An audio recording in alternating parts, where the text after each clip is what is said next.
अभिवादन स्वीकार कीजिए ब्रजेश मिश्रा का और आप देखना शुरू कर चुके हैं द डिबेट। बहनों भाइयों, आज राष्ट्रपति के अभिभाषण के साथ सदन की औपचारिक शुरुआत हो गई, लेकिन सदन में जिस तरह का नज़ारा है ऐसा प्रतीत होता है कि भिड़ंत बड़ी तगड़ी होने की तैयारी है। दरअसल राष्ट्रपति के अभिभाषण के बाद अब सत्ता पक्ष और प्रतिपक्ष के बयान आएंगे और उनके इरादे क्या हैं उन्होंने पहले ही बाहर अब जता दिए हैं। जैसे कांग्रेस का कहना है कि ये सरकारी भाषण था, समाजवादी पार्टी भी यही कह रही है और बाकी विपक्षी दल भी सरकार पर हमलावर हैं। वो कह रहे हैं मणिपुर पर नहीं बोले, इस पर नहीं बोले, उस पर नहीं बोले, इस मसले पे नहीं बोले। अब सरकार गई है घिर। दरअसल इस बार और पिछली बार में परिवर्तन ये है कि सरकार वही है, मंत्रिपरिषद भी करीब करीब वही है, प्रधानमंत्री भी वही हैं, ब्यूरोक्रेसी भी वही है, लेकिन इस बार विपक्ष बदल गया है और वो पहले से ज़्यादा ताकतवर हुआ है। क्या इस मसले पर अगली बड़ी भिड़ंत है? और दूसरा, संगोल को लेकर बड़ा मसला फंस गया है देश में और इसकी लड़ाई बड़ी लंबी खींचने वाली है। आज चर्चा इसी विषय पर। बहनों भाइयों, राष्ट्रपति के अभिभाषण के बाद अब ये लगभग तस्वीर साफ हो गई है कि सत्ता पक्ष और प्रतिपक्ष के बीच बहुत ही करारी भिड़ंत की तैयारी चल रही है और ये भिड़ंत कोई मामूली नहीं होगी, क्योंकि इस बार का सदन बदला हुआ है। इस बार के सदन में जो मैंने एक खास बात नोट की और आप लोगों ने भी देखी होगी, इस पर विचार किया करिए, सोचा करिए। सदन चल रहा हो तो सुना करिए और वहाँ की किसकी क्या बॉडी लैंग्वेज है, कौन क्या बोल रहा है, वो कॉम्बिनेशन तलाशा करिए। ये मेरी छोटी सलाह है आप लोगों को। इस बार के सदन में खासियत ये है कि यूथ अधिक आया है जीत कर पहले के मुकाबले। इस बार युवाओं की संख्या पहले के मुकाबले अधिक है, सत्ता पक्ष की तरफ भी, ट्रेजरी बेंच में भी और अपोजिशन की बेंच में भी।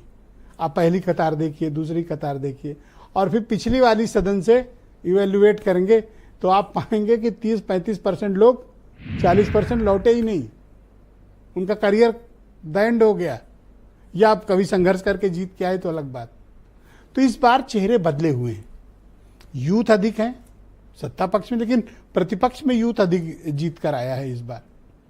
तो इस बार की जो बहसें होंगी, इस बार का जो इंथुजियाज्म होगा, वो पिछली बार के मुकाबले बिल्कुल अलग होने वाला है और सदन की गंभीरता भी इस बार दिखने वाली है, क्योंकि सत्ता पक्ष के मुकाबले प्रतिपक्ष भी उतना ही ताकतवर है और उनके नंबर्स भी अधिक हैं। और राहुल गांधी और अखिलेश यादव के रूप में प्रतिपक्ष में दो नेता हैं जिनको लोग सुनते हैं, और उधर से प्रधानमंत्री नरेंद्र मोदी, अमित शाह हैं, राजनाथ सिंह हैं। लेकिन उधर भी बहुत लोग नहीं लौटे, हार गए, चुनाव हार गए। इसलिए मैं कहता हूं कि सदन की कार्रवाई सुननी और देखनी चाहिए। तो आज राष्ट्रपति के 52 मिनट के अभिभाषण में क्या खास बात थी? बहनों भाइयों, राष्ट्रपति ने कृषि से लेकर रक्षा और विज्ञान से लेकर किसान तक की बात की। हाँ, ये ठीक बात है कि विपक्ष के जैसे आरोप लगते हैं कि इस मुद्दे पर नहीं बोले, उस पर नहीं बोले, लेकिन राष्ट्रपति का अभिभाषण कोई उनका अपना अभिभाषण नहीं होता है। ये सरकार जो चाहती है, राष्ट्रपति या राज्यपाल को वो बोलना पड़ता है। राज्यों में ये परंपरा का राज्यपाल निर्वहन करते हैं और दिल्ली में इस परंपरा का निर्वहन राष्ट्रपति को करना होता है। लेकिन एक अलग ही लड़ाई शुरू हो गई। यह लड़ाई है संगोल की, संविधान की। आज सुबह बाहर संगोल पे लड़ाई चल रही थी और अंदर संविधान पर झगड़ा हो गया। क्यों? क्योंकि जब शशि थरूर शपथ लेने जा रहे थे और उन्होंने शपथ के बाद जय संविधान कहा तो स्पीकर ने उन्हें टोका। जब टोका तो दीपेंद्र हुड्डा खड़े हुए और उन्होंने आपत्ति जताई, तो सख्ती से डांट के उनको स्पीकर ने बिठा दिया। ये मसला भी आज सोशल मीडिया पर छाया हुआ है। मान सम्मान अपमान तक से इसको जोड़ लिया गया। और हमारे देश में बहुत बड़ी प्रचलित परंपरा है, किसी व्यक्ति के बारे में जब कुछ होता है ना, तो फौरन वो उसकी जाति का अपमान हो जाता है और फिर जाति का अपमान मतलब कम्युनिटी खड़ी हो जाती है और एक नया वितंडा शुरू हो जाता है। कई बार ये ठीक भी होता है, कई बार उसके दुष्परिणाम भी होते हैं। तो क्या ये संगोल और संविधान, ये दो मुद्दे पर ये सेशन चलेगा या फिर वाकई में कुछ कंस्ट्रक्टिव रोल इस बार प्ले करने वाला है सत्ता पक्ष और प्रतिपक्ष भी? इसमें कोई दो राय नहीं है कि सदन का फ्लोर मैनेजमेंट अब पहले जैसा नहीं है। सरकार लाख कोशिश करे ये दिखाने की कि सब पहले जैसा है, सरकार पहले जैसी है, लेकिन बहनों भाइयों, बहुमत पहले जैसा नहीं है। सदन में जो आप जेस्चर दिखाते हैं वो, और आपका संख्या बल, सदन चलती है, सरकार चलती है संख्या बल से, इमोशन से नहीं चलती, दिखाने से भी नहीं चलती, क्योंकि एंड ऑफ द डे आपको नंबर्स की जरूरत होगी। इस मामले में दिल्ली और लखनऊ बड़ा निर्दयी हैं, वो इमोशंस पे नहीं चलते हैं, नंबर्स पे चलते हैं।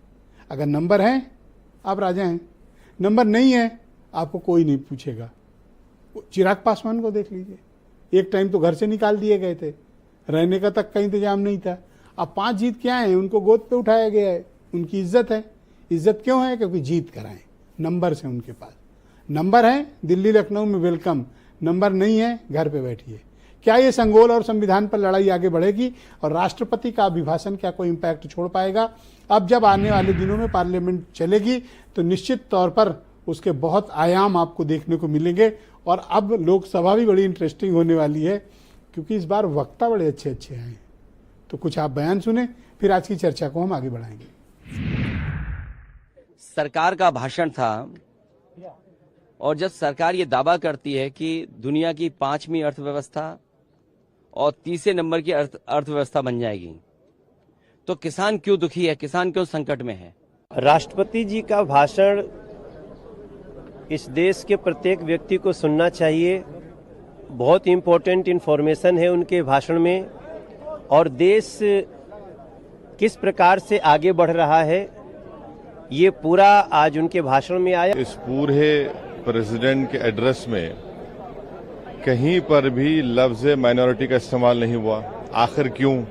विपक्ष जो रटी रटाई बातें होती हैं पुरानी, वही बोल रहा है, लेकिन राष्ट्रपति के अभिभाषण में सरकार का फ्यूचर का जो प्लान है वो स्पष्ट झलकता है। राष्ट्रपति जी सरकारी भाषण दे दिए तो नॉर्मल है, सरकार के ही सारे मुद्दे वो लोग आगे बढ़ाने का कोशिश में होंगे। लेकिन इस समय 49 साल के बाद ये जो इमरजेंसी के बाद जिक्र किया, मेरे ख्याल में कोई लॉजिक नहीं था उस विषय पे। आज के मुद्दे के बारे में बोलना चाहिए था।